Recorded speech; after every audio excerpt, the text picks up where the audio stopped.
Oui, je pense que nous allons pouvoir commencer.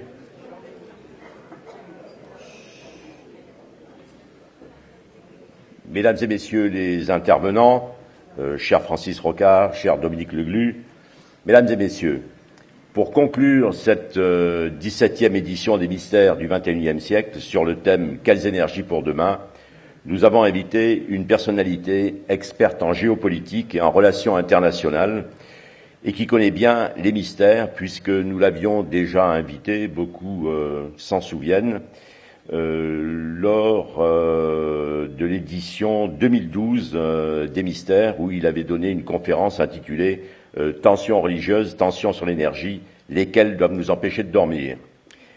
Après un diplôme de chinois à l'école des langues orientales, donc à Langzhou, et un doctorat en anthropologie, il rejoint le ministère des Affaires étrangères comme attaché culturel en Afghanistan.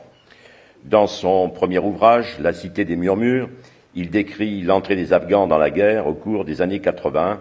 L'intervention des troupes de l'Union soviétique le conduit au Centre d'analyse et de prévision, donc le CAP du ministère des Affaires étrangères, où il travaille de 1980 à 1989. Il participe à de nombreuses missions humanitaires en Afghanistan et au Pakistan, notamment comme membre cofondateur de l'association Action contre la faim. En 1990, il développe pour la chaîne de télévision La 7 un concept inédit d'émission associant Descartes à la présentation des réalités historiques et géopolitiques, le dessous des cartes.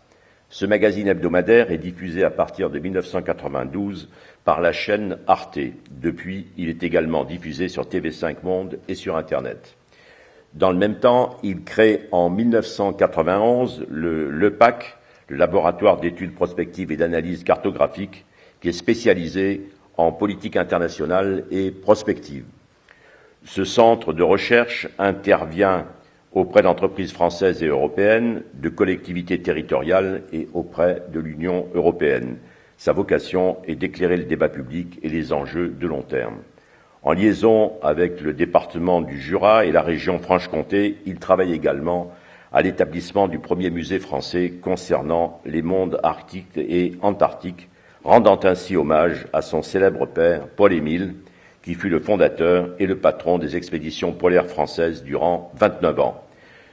Cet espace des mondes polaires, dont l'ouverture est prévue le mois prochain, sera consacré à l'histoire de la France dans ces régions et aux enseignements scientifiques qu'elles permettent.